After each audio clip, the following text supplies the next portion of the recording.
Bridges have been closed down as multiple barges broke loose, causing extensive damage in Pittsburgh. Now, if this reminds you of what happened with the Francis Scott Key Bridge in Baltimore, well, you're not alone. It turns out that some of our bridges are also susceptible to those same sorts of accidents. That is, if you call what happened there as an accident. This is because we have bridges that lack safety measures. That in and of itself should already raise a lot of red flags within the White House. But of course, all of these accidents are being treated as such, accidents. They're eliminating any type of cyber attacks as a possibility from the get-go. Why is that? But accidents, they happen all the time. That's not out of the ordinary. What is worrying for many Americans, though, is the consistency at which these supposed accidents are happening right now. Now, some experts believe that they could be cyber attacks, while others suggest that it could be much worse than that. Analysts from across the country suggest that these events taking place one after another, they could be seen as a distraction, possibly to deter us from understanding what's really going on. But let's check out what actually happened recently in Pittsburgh. At this time, Pittsburgh police say that 26 barges broke loose and floated down the Ohio River. You can see where some of them got stuck right here at the Emsworth Lock and Dam. And so far, no reports of anyone hurt. Now, if you take a look at your screen, this is a look from up above. Police say the call came in just before 11:30 last night. Out of the 26 barges, 23 were loaded and 3 were empty. Those that were loaded were carrying dry cargo like coal, but no hazardous materials. Now, Peggy's Marina sustained extensive damage. We caught some of that in the early morning hours. So far, 11 of the barges were located pinned against the riverbank by Bruno Island and are currently being held by a tugboat. 14 continued down the river and 6 went over the Emsworth Dam. According to police, Campbell Transportation Company owns and operates the barges, which is located on the left descending bank of the river just downstream from the West End Bridge. For several hours, that bridge was closed but is now back open in both directions. It's unclear if rail traffic remains, though, shut down to Bruno Island.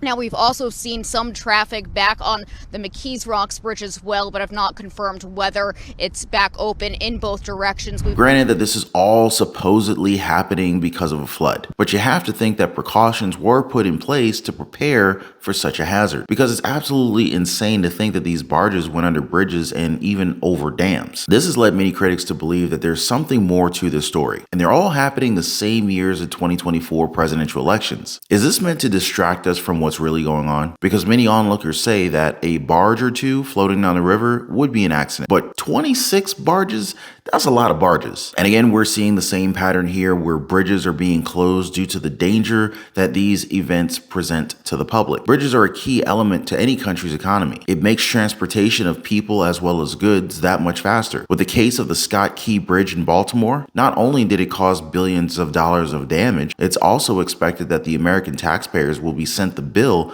as the federal government has stepped in and said that they're going to cover the cost of repairing the bridge, aka taxpayers are going to have to pay for that. So there are experts who say that they think that this is because they don't want any third-party insurance companies checking the wreckage and figuring out just what happened there. And it's not the only bridge that's in danger over there. The Chesapeake Bay Bridge is just 20 miles downstream. This is also part of the same shipping route that the container ship Dolly goes through, the same ship that collapsed the Key Bridge. Experts are already warning that it's a prime risk of a collapse if a vessel rams into it. It's important to note that besides the shipping route underneath it, the bridge also connects residents to Washington, D.C. and Baltimore regions to beach towns on the eastern shore of Maryland and the Delaware coast. Now, a report from CNN shows that more than a dozen major U.S. bridges that cross shipping channels that lead to the biggest ports in the country have stronger defenses against ship collisions. However, there's also a handful that are much like the Scott Key Bridge that contain fracture critical members. So what does that mean? It means that these bridges are susceptible to collapsing even if only a single element is taken out. And this is why there's a lot of concern out there, given that they're seeing more of these incidents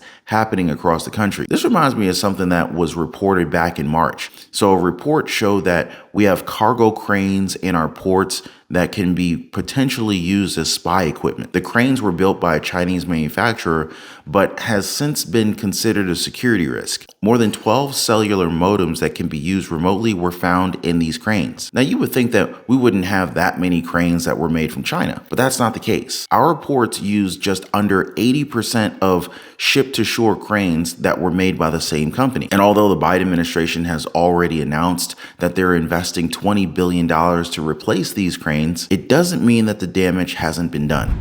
A big challenge for President Biden tonight is convincing Americans to take foreign policy seriously. Just today, we got another huge wake-up call. An espionage probe found that communications devices on Chinese-made cargo cranes at U.S. ports might be reporting back to China. Dmitry Alperovich is here, former special advisor to the Department of Defense. Also out with a new book in May, World on the Brink, How America Can Beat China in the Race for the 21st Century. It's good to see you, Dmitry. Thank you. Normally have you here to talk about Russia and Ukraine, now China. Obviously, the fear with these cranes, right, is that somehow China can control them. They can have them run into each other. There's a conflict in Taiwan. They destroy our parts, on and on and on. If there are hidden Trojan horses and cargo cranes at our major ports made by the Chinese, where else are they? Well, these cranes are manufactured first and foremost by a state-owned Chinese company. So obviously, China has enormous control over its private sector. It doesn't need to have that level of control with this company because it literally owns it completely. And it manufactures over 75% of these container cranes that are used in ports all over the world, not just the United States. So it's a huge concern. I've actually been working on this issue for a couple of years. So hold on, just to stop you. You say it's a huge concern. Why?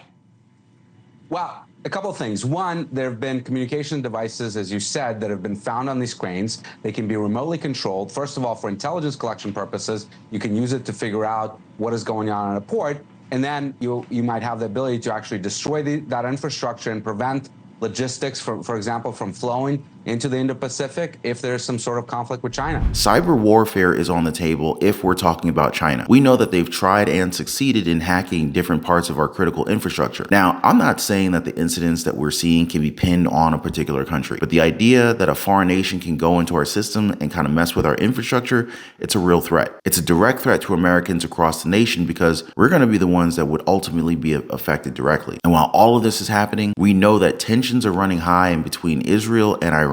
We've heard President Biden talking about it and that our ties with Israel remain ironclad. But did you know that diplomats from our country are now asking China for help? That's right, guys. U.S. Secretary of State Anthony Blinken recently reached out and actually talked with China to try and ask for their help in de-escalating the situation in Israel. So I guess we're in a complicated position at the moment. Many critics of the Biden administration believe that Biden has left the United States in a very vulnerable state, especially with our open border situation. And they say that these incidents that continue to threaten our bridges and critical infrastructure, they're proof that the United States is nowhere near where it was just a few years ago in terms of national security. But what do you guys think? Is there a bigger story to these barges getting let loose? Or was it all just one accident? Now, as far as I know, I'll continue to keep you guys updated on everything that matters in our community, in our country, and around the world.